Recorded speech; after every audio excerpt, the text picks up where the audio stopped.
ゆっくりレ夢ムです。ゆっくりマリサだぜ。ねえマリサ、最近登山ブームまた来てない？ほら、ダイエットにもいいって聞いたし、私もそろそろ本格的に始めようかと思って。おいおい、昨日も10分歩いただけで疲れたからウーバー呼ぶって言ってたやつが何を言うか。バレた？でもね、今回は違うの。目指すはズバリ、世界のてっぺんよ。まさかエベレスト？それもありだけど、ちょっとひねって K2 にしようかと。お前、中途半端にアウトドア雑誌の読みすぎだろ。それに K2 って、地球で2番目に高い山だぜ。2番目か、ちょっとだけハードル下がった気がするわね。じゃあ決まりね、出発進行。落ち着けレ夢ム、K2 は登山家の間で殺人山って呼ばれてるほど過酷な山なんだぜ。殺人山？名前からして無理ゲーなんだけど。レ夢ム、何かとんでもない勘違いしてるだろ。なんでよ。では、そんな勘違いレ夢ムのために、なぜか日本ではあまり語られていない2008年 K2 の惨事を解説していくぜ。どんな事故？2008年に K2 でとんでもない事故が起きてるんだ。11人が亡くなった、K2 史上最悪の惨事だぜ。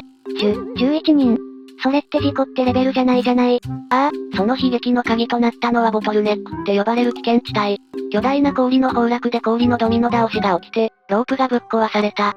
で、下山できなくなった登山者が続出したんだ。氷のドミノ倒し？しかも下山できなくなるとか、リアル脱出ゲーム失敗コースじゃないの。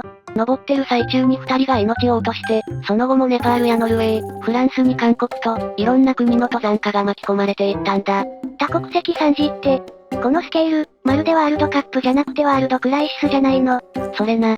ちなみに最近の AI 登山ルート提案とかでは、たまに K2 は安全なんて出てくることもあるけど、2008年の惨事を知らずに行ったら命がいくつあっても足りないぜ。AI より命の方が大事だわ。絶対 K2 行かない私。近所の公園で十分よ。ははは、それが正解だぜ。というわけで、今回は2008年 K2 の惨事について解説していくぜ。あわわ。ちょっとその前に、非常食と毛布準備してくるわ。気持ち入りすぎだろ。みんなも最後まで付き合ってくれよな。ところでマリサ、K2 って、エベレストの次に高い山なんだよね？その通りだぜ。標高はなんと8611メートル。地球で2番目に高い山だな。8611メートルってそれ、飛行機で飛んでる高さに近いじゃない？だいたい商用ジェット機が飛ぶ高度が1万メートル前後だからな。近いっちゃ近い。そんな高さに人間が登るんだから、命がけにもなるわけだ。エベレストよりちょっとは低いんでしょ？だったら登りやすいんじゃないの？それが大間違いなんだぜ。K2 は最も過酷な山とも呼ばれていて、登山家の間ではエベレストよりはるかに難易度が高いとされているんだ。なんでそんなに違うのよ？理由はたくさんあるが、まず K2 は気象条件がとにかく悪い。突風や雪崩が多くて、天候が安定する時間がものすごく短いんだ。悪天候って、確かに登山にとっては致命的よね。傘なんて意味ないだろうし。それと地形もハードすぎる。K2 にはボトルネックって呼ばれる超危険地帯があるんだ。なんかその名前、詰まりそうで嫌な予感がするわね。その予感、大当たりだぜ。ボトルネックは山頂直下の急な空路ワールで、上には巨大な氷塊、つまりセラックがぶら下がってる。まさかそれが落ちてくるの？氷の落下や雪崩が頻発する場所だから、登山者は極力、そこを一瞬で通過しようとするんだ。長いは自殺行為に等しいからな。そんな場所、登山ルートから除外してよ。でもそこを通らないと山頂に行けないんだよな。K2 の登頂ルートは非常に限られていて、どうしてもボトルネックを通過しないといけない。それじゃあ、K2 って登るだけで命の危機なんじゃない？まさにその通りだぜ。しかも K2 は3番目に致死率の高い山としても知られている。なんて物騒な称号なの。1位と2位はどこなのよ？アンナプルナとナンガパルバットだな。でも K2 も負けてないぜ。過去には登頂に成功した人のうち、10人に1人以上が帰り道で命を落としてると言われてるんだ。登っても帰ってこられないって、何そのバッドエンド RPG？ だから登山家の中でも、K2 に挑むってだけで尊敬される存在になるんだぜ。それだけ危険と隣り合わせってことだからな。で、その2008年の時も、そんな危険な K2 に挑んだ人たちがいたの？いたどころか、その年の6月から7月にかけて、世界中から集まった登山隊が K2 の麓に待機してたんだ。天気が悪くて誰も登頂できず、約2ヶ月間ずっと山の下でチャンスを伺っていた。2ヶ月？キャンプ生活ってこと？私は1泊2日でもう無理よ。その期間は高所順応って言って、体を標高に慣れさせるために必要なんだ。登っては降り、また登っては降り、を繰り返して、最終的にキャンプ4まで準備する。キャンプ4ってどれぐらいの高さなの？約7800メートルから7900メートル。ほぼデスゾーンって呼ばれる領域にあるぜ。デス？ゾンビでも出てくるの？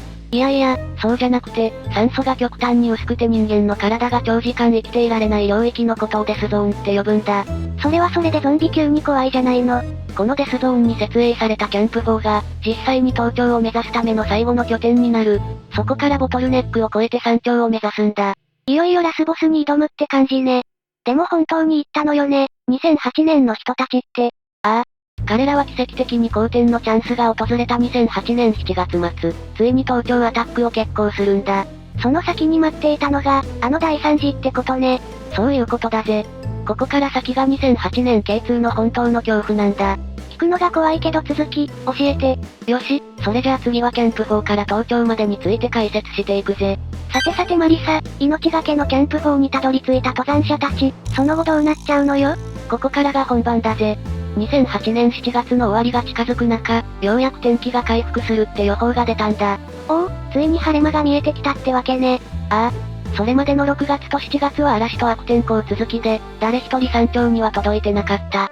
でも7月31日、複数の登山隊が一斉にキャンプ4に集結したんだ。それって、まるでラスボス戦に全プレイヤーが集合した感あるわね。で、どんなメンバーだったの？かなり多国籍だったぜ。アメリカ、フランス、ノルウェー、セルビア、そして韓国からの登山隊が集まっていた。他にも、オランダの企業のリットがスポンサーしてる国際チームもいたし、パキスタンの高所ポーターたちもいた。すごい、まさに世界登山サミットね。そして韓国チームには伝説のシェルパたちもいたんだ。伝説のシェルパさん？ああ、ネパール出身のシェルパたちも同行してた。彼らは高所にめっぽう強い、まさに登山界のヒーローだぜ。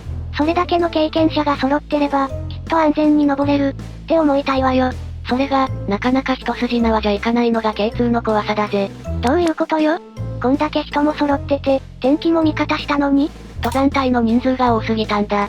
10チーム以上が一斉に同じ日に登頂を目指したもんだから、ルートが大渋滞しちまったんだよ。まさかの渋滞？山の上で？どういうことよ？渋滞だけじゃない。人数が多ければ多いほど、ロープ設置や固定器具の取り回しも複雑になる。誰がどこをどれだけ整備するか、という段取りがうまくいってなかったんだ。ああ、なんか大規模イベントあるあるの予感がしてきたわ。リーダーいなかったの？それぞれのチームにリーダーはいたが、全体を統括する指揮官的な存在はいなかった。協力はしてたけど、完全に統一された計画ではなかったんだ。出た？現場の判断に任せるパターン。最初は和気あいあいでも、トラブルが起きたら地獄見るやつじゃん。そこに加えて、スペインからの単独登山者やイタリアの二人組といった、いわばフリーランス登山者たちもいた。個人プレイまで入り乱れてる？やばい、これは K2 版スマブラみたいになってきたわよ。しかもボトルネックは一人ずつしか進めない狭さ。順番待ちの間に時間がどんどん経って、酸素も減っていく。もう、誰か整理券配ってでな、2008年8月1日。全員がそのチャンスの1日に山頂アタックを決行することになるんだ。嫌な予感しかない。まさにその日が、悲劇の幕開けだったのね。ああ。この時点では、まだ誰もが今日が勝負の日だと信じて疑わなかった。でも、その裏では少しずつ崩壊の序章が始まってたってことか。準備不足、人数過多、そして自然の気まぐれ。これらが全部重なって、地球で最も危険な登山が現実のものになるんだぜ。次の章、怖すぎるけど覚悟して聞くわ。どんなことが起きたのか、全部教えてちょうだい。わかったぜ。次は8月1日、時系列に、悲劇の当日を詳しく見ていこう。ついに運命の日、8月1日ね。何がどうなって、あんなに多くの人が命を落とすことになっちゃったの？この日、すべてが少しずつずれていった結果、連鎖的な悲劇が起こるんだぜ。まずは前日の深夜から動き始める。もう登る前から事件の匂いがするんだけど。高所ポーターとシェルパたちが、夜中からルートにロープを設置する作業を始めた。これは翌朝の登頂に向けた準備だったんだが、計画的に動いてるっぽいのに、不安が消えないわ。そこに現れたのがスペインのソロクライマー、アルベルト・ゼラインだ。彼はキャンプ3から単独で夜中に登ってきて、そのまま登頂を目指すことにした。キャンプ4スキップで突撃？無謀すぎない？ゼラインはベテランだからな。でも問題はその後だ。高所ポーターの中で一番経験豊富で、唯一 K2 の登頂経験があったシャヒーン・バイグが、高山病の症状を見せて下山することになった。ちょっと待って。その人、全員の中で一番頼りになる人だったんじゃないの？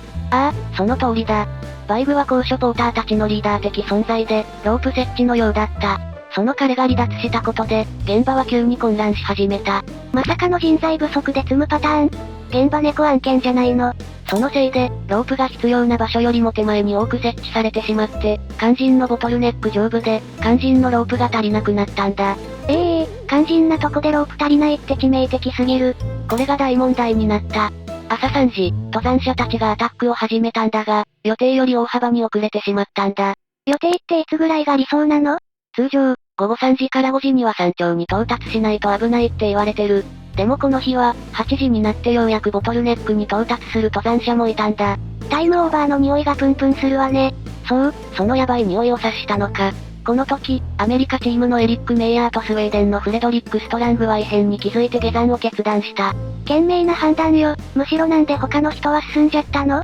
それが人間の怖いところだな。せっかくここまで来たんだからって気持ちが勝っちまうんだ。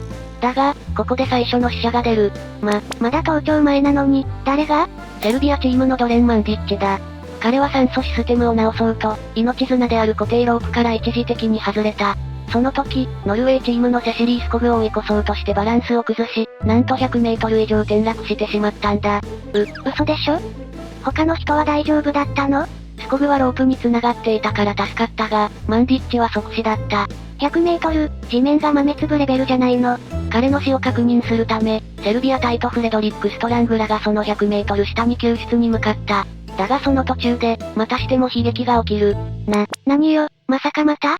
フランス隊の高所ポーター、ジェハンバイグが高山病のせいか、その下山中にかなり混乱してたんだ。助けに来たはずなのに、やっぱ無理って引き返したり、また来たり、まるで気持ちがグラグラで。その時、さっき墜落した登山者マンディッチの遺体をロープで固定していたのがストラングだったんだが、そのうち、彼は救助作業中のそのストラングにぶつかってしまって、ロープがピンチになった。うわぁ、それ全員巻き添えの危険じゃないの？どうなったのよ？ストラングはこのままだと全員落ちるって判断して、バイグにロープを離せって叫んだんだ。バイグは最終的にロープを離したんだけど、自分の体の滑落を止める行動を取らなかった。ピッケルで体を止めるセルフアレストって技があるんだけど、それをせずにそのまま落ちてしまったんだ。それって、自分でも落ちないようにしようとしなかったってこと？なんでよ？高山病で頭が回ってなかったのか、もう体力的に限界だったのか。理由は分かってない。でも結果的に、彼もまたK2に命を奪われた一人になっちまったんだぜ。なんで？自分で止める技術ってあったんでしょ？あったはずだ。でも高山病や精神混乱で、正しい判断ができなかったのかもしれない。怖すぎるこんな極限状態、もう人間じゃいられないわ。これで2人目。そして午後になっても渋滞は解消せず、登頂した18人の中には午後8時に山頂に立った人までいた。やばい暗くなるじゃない？そうなんだ。午後8時半、ついにK2全体が闇に包まれた。ボトルネックって昼間でも危険なんでしょ？真っ暗な中って無理ゲーすぎる。そのタイミングで、最悪の出来事が起きる。巨大なセラックが崩れ、固定ロープをすべて切断。さらにセシリー・スコグの夫、ロルフバイが崩落に巻き込まれて命を落としたんだ。嘘でしょ。悲しすぎる話だよな。彼は妻のスコグの安全を願って、100メートル手前で登頂をやめてたんだ。そんなに優しい人が、自然って残酷すぎる。その後も地獄は続く。上に残っていた登山者たちは、ロープも器具もない状態でフリーソロで下るしかなくなった。フリーソロって、命綱なしでしょ？それってほぼ死ぬ覚悟？ノリット隊のペンバギャルジェは夜の暗闇の中、命綱なしで降りてキャンプ4にたどり着いた。それってもう、超人レベルじゃないの？さらにシェルパのチリンドルジェは、氷をのすら持ってないリトルパサンラマを体に縛り付けて、一緒にボトルネックを下山した。待って。氷の急斜面を、二人で、一人分の道具で降りたの？人間ってそんなことできるの？普通はできない。だけど彼らはやった。それだけ極限状態だったってことだ。命の重さと、助け合う強さがぐちゃぐちゃに混ざってて言葉が出ないわ。他にも、韓国隊のコミヨンも暗闇の中迷っていたが、B チームの2人のシェルパが食料も酸素もない状態で彼女を見つけ出し、案内して助け出した。登山って、孤独な戦いだと思ってたけどこんなにも人との絆が試されるのね。その頃、ノリット隊のウィルコ・ファン・ルーエンらは、ルートが見つからず山の上でビバークしていた。そこで悲鳴とライトの光が闇に消えるのを見たという。ホラーじゃんそれ。本当に。結果としてこの日、18人が登頂したが、そのうち8人プラス1人が帰らぬ人となった。これが最悪の一日。ああ。だがまだ話は終わってない。この地獄の後始末となったのが、次のセクション8月2日なんだぜ。マリサ、8月1日であれだけの地獄をくぐり抜けたのにまだ続きがあるの？ああ、8月2日も悪夢が続いたんだ。というより、あの夜を生き延びた者たちが、ようやく下山し始めた日と言えるな。精神的にも体力的にも、もう限界じゃないの？その通り。まずはベースキャンプから、救助隊がロープを持って出発した。中には昨日も救助に貢献したチリンボーテとビッグパサンボーテもいた。あの韓国隊のコミヨンを助けた人たちよね？そうだぜ。今度は彼らの親戚で、韓国隊と行動を共にしていたジュミクボーテを探すために登っていったんだ。家族を助けに行く。かっこいいけど、どんだけ危険な任務なのよ。その頃、ノリット隊のウィルコ・ファン・ルーエンは固定ロープを探すのを諦めて、一人で下山を開始していた。視界がぼやけて、雪盲になるんじゃないかと恐れてたんだ。雪盲って、目が見えなくなるやつよね？やばすぎる。ああ、放っておくと完全に視力を失うこともある。とにかく彼は生き延びるために、必死で降りた。じゃあ、他の人たちは？コンフォルトラとマクドネルの2人は、遅れて韓国隊のところへ到着した。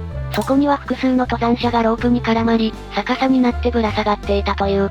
何それ、一晩中、そんな姿で生きてたの？ああ、血まみれで衰弱していたけど、まだ生きていた。セラックの崩落か転倒が原因かは分かっていないが、とにかく命の日がギリギリと思っていたんだ。もう、よくそれで一晩耐えたわね。それにしてもロープに絡まるってどういう状況よ。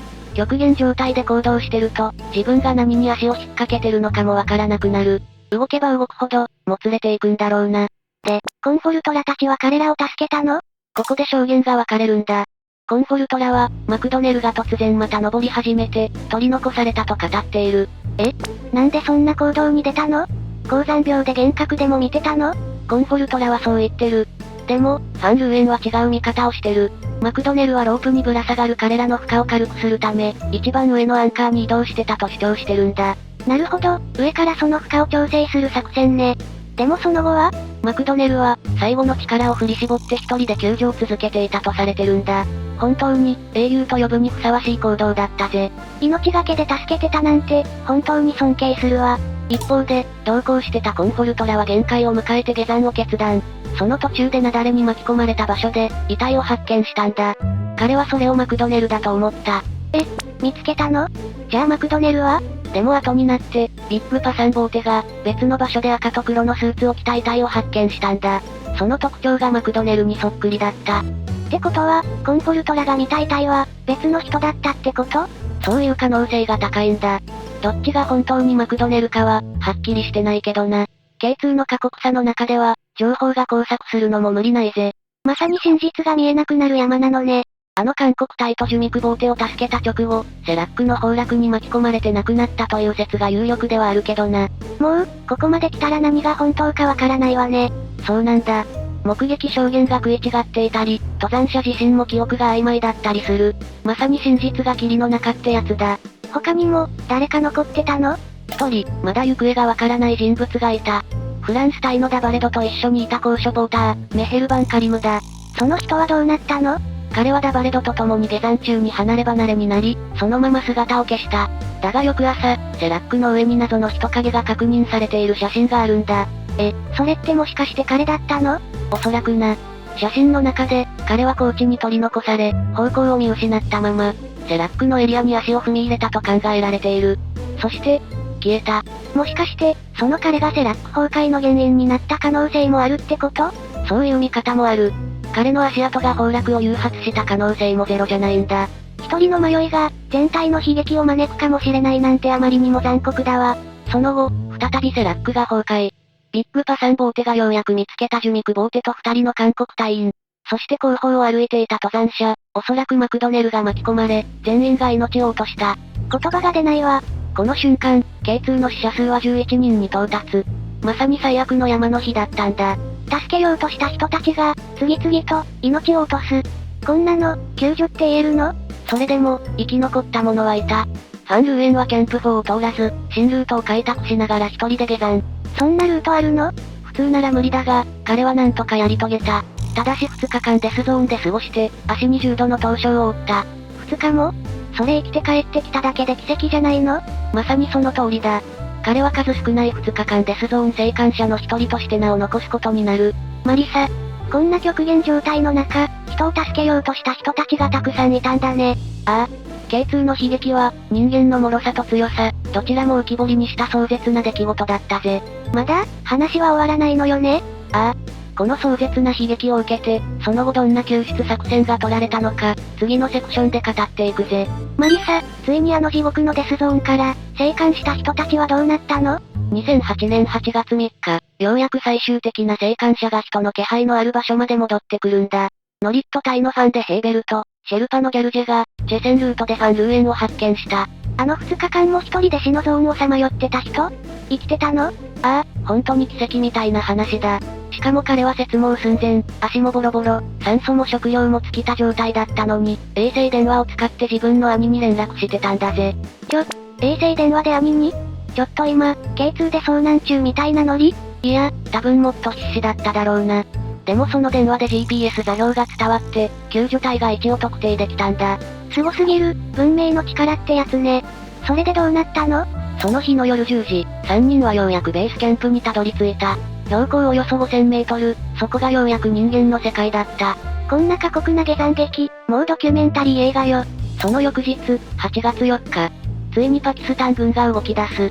救助用のヘリがベースキャンプに派遣され、凍傷や負傷の登山者たちが空輸されたんだ。ヘリが来るって聞いた瞬間、全員泣いたでしょ絶対。その通りだと思うぜ。ヘリはまず、ファンルーエンら2名のオランダ人登山者をスカルブへ搬送。これは標高約16400フィート5000メートル地点からの搬送だった。もう完全に救われた瞬間ね。コンフォルトラも、下山してキャンプ2に到達後、別のヘリで脱出。彼はイタリアに帰国してからすぐマスコミの前で語り始めたから、一時期は唯一の語り部として扱われたんだ。ああ、でも、後から証言が食い違ってるって話もあったよね。そうそう。それもあって、真実の全貌は最後まで不明のままだった。ただ、彼が助けを求めていたことも、命がけだったのは間違いない。他にもまだ下山してる人がいたんだよね。ああ、イタリア人を含む4人の登山者が自力で下山してた。彼らもヘリでスカルブへと搬送されたぜ。本当に、よく生きて帰ってこれたわよね。最終的に、パキスタン当局が発表した死傷者リストが出された。犠牲者は11名、生還者たちは全員が凍傷や重度の疲労、精神的ショックを受けていた。でも、それでも、生きて帰ってきた。誰かのために戦った人たちが、ちゃんと地上に戻ってこれた。それが救いよね。ああ、そうだな。2008年 K2 の惨事は、ただの事故じゃない。人間の尊厳や助け合いが試された極限のドラマだったんだぜ。改めて思うわ。登山って、単なるスポーツじゃないのね。命と、信念と、人の心が試される極限の冒険なんだって。その通りだな。というわけで、そろそろ、この壮絶な物語のエンディングへと向かうぜ。というわけで今回は2008年 K2 の惨事を紹介したぜ。登山者たちが命を懸けて挑んだ K2 で、天候の崩れ、判断ミス、装備の不備、そして自然の猛威が重なって、11人もの命が失われた。その一方で、極限の中で人を助けようとした者たちの勇気と、決して折れない意志も強く印象に残ったな。レイムはどう思った？もう、凄すぎて言葉が出ないわ。一人一人の判断が生死を分ける中で、それでも誰かを助けようとする登山者の姿に胸が締め付けられたわ。自然の怖さだけじゃなくて、人間の強さも感じたわよ。そうだな。人間の弱さも、強さも、どっちも見せつけられるような出来事だったよな。みんなは今回の動画についてどう思った？意見や感想があれば、コメント欄に残していってくれると嬉しいな。ぜひともお願いするぜ。みんなが記憶に残っている事件や事故なんかも教えてくれよな。コメントはすべて拝見させてもらっているぜ。私の毎日の楽しみなのよね。そうだな。毎度のことながら、チャンネル登録と高評価、メンバーシップの検討もよろしく頼むぜ。このゆっくり災難資料館のチャンネル登録はもちろんだけど、私たちのイラストもほぼ毎日投稿させてもらってるから、チャンネル登録と合わせて通知のオンも忘れないでね。メンバー限定の動画や投稿なんかもあるからメンバー登録もぜひ検討してくれると嬉しいわ。事故マニアの管理人が厳選した事故防止や災害時に役立つアイテム、参考にした書籍なんかをまとめたサイトも開設したぜ。徐々に増やしていきたいわね。サブチャンネルのゆっくりお金の学校や、イラスト用のインスタグラムとか、いろんなコンテンツあるから、この後、動画の概要欄からそれぞれのリンクもチェックしてくれよな。応援してくれたら飛び上がって喜ぶわというわけで、ご視聴ありがとうございました。